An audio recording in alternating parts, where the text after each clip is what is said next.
health, mind, body, spirit.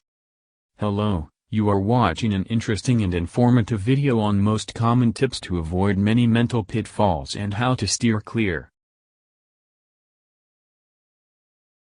Please read this disclaimer carefully. Our own worst enemy. Our mind and mood are keenly sensitive to the world around us. Distressing life events, a bad breakup, unemployment, the death of a loved one often leave us rattled or sad, of course, but our daily routine and patterns of thinking also have a big impact on our mood. Bad habits like skimping on sleep, drinking too much, or nursing grudges can undermine our mental health, whether that means a brief episode of the blues or full-blown depression and anxiety. Happily, many of these mental pitfalls can be avoided. We break down the most common and provide tips for how to steer clear. Avoiding exercise. Why it's harmful. In addition to keeping your body in shape, physical activity plays a key role in propping up mood. It can even help ease the symptoms of depression and anxiety, research suggests. Regular exercise appears to have a positive effect on brain chemicals and mood-related hormones, and it may confer psychological benefits, such as increased confidence, that foster better mental health. What you can do. If you struggle to stick to a workout schedule, it might be too ambitious. To start, try setting aside 15 to 20 minutes per day for a brisk walk. Studies have shown that even modest exercise routines are associated with improved mood. Ignoring clutter. Why it's harmful.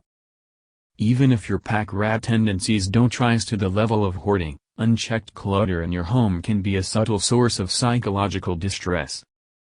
Clutter makes us feel weighed down, both literally and figuratively. It has been shown to be related to depression, anxiety, and even weight gain. What you can do. If you haven't used something in 12 months, give it away. And instead of spending your money on more stuff, consider saving up for a special dinner or vacation. Research shows that these so-called experiential purchases actually buy us more happiness than material goods do. Not sleeping enough. Why it's harmful.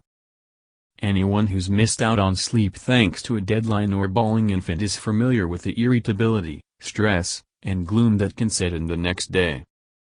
If sleep deprivation and disturbances become chronic, they increase a person's risk of developing depression or anxiety disorders. What you can do. Prioritize sleep and practice healthy bedtime behaviors, such as limiting caffeine and alcohol in the hours before bed. It's also important to curb your computer, tablet, and smartphone use late at night. The blue light emitted by these devices suppresses the sleep hormone melatonin and can disrupt your circadian rhythm. Drinking too much. Why it's harmful. Alcohol depresses the nervous system, slowing you down and potentially dragging your mood down as well. What's more, drinking too much alcohol in the evening, though it may initially make you sleepy, tends to cause nighttime waking and less refreshing sleep. What you can do.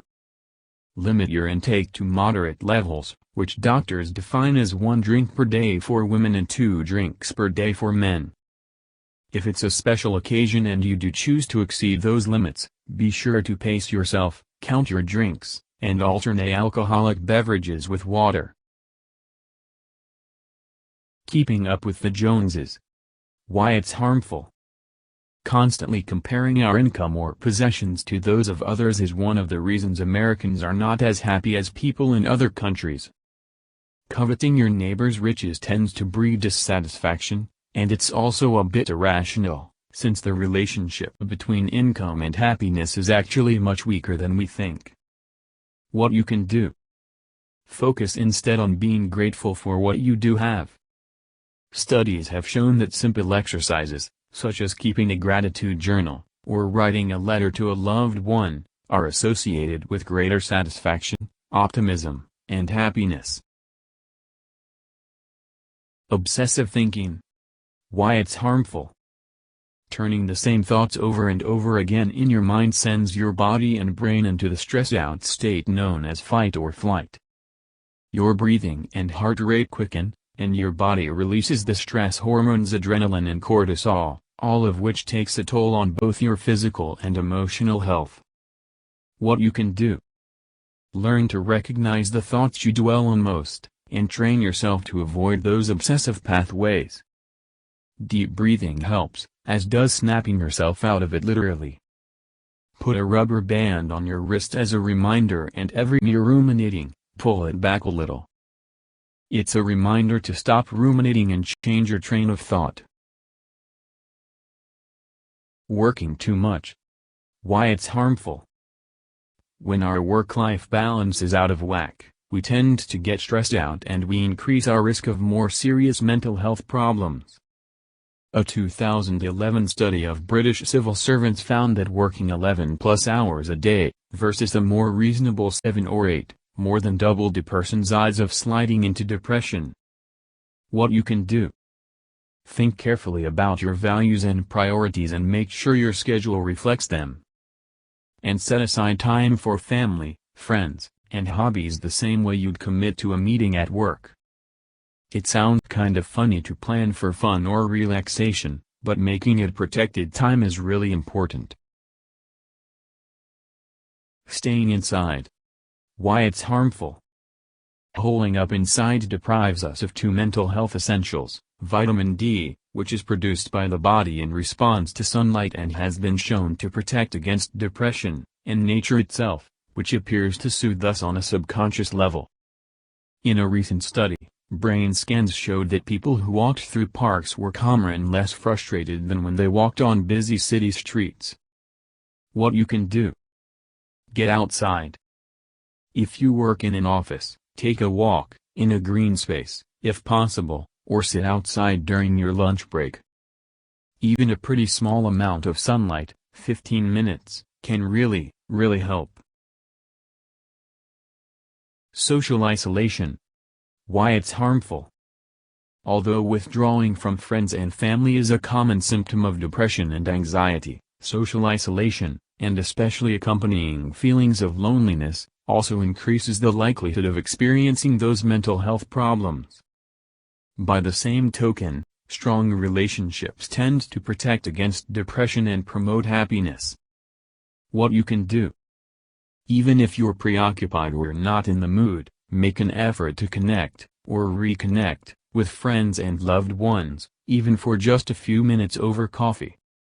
Social interactions like this are uplifting, and they often end up being more fun than we expect, experts say. Perfectionism. Why it's harmful. Trying to meet an unattainably high standard of perfection in everything you do, be it tonight's dinner or tomorrow's work presentation, is a recipe for disappointment and low self-esteem. So it's not surprising that perfectionism has been linked to a suite of mental health problems including depression, anxiety, and eating disorders. What you can do: instead of perfectionism, aim for what mental health experts call healthy striving.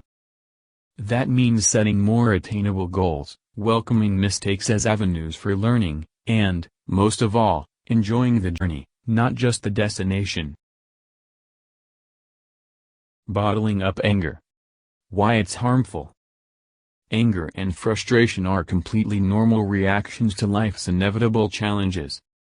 But when you suppress those feelings and let your grudges and grievances fester, it can backfire. Several studies, in fact, have found that suppressed anger and angry brooding, a type of obsessive thinking, are associated with depression symptoms. What you can do.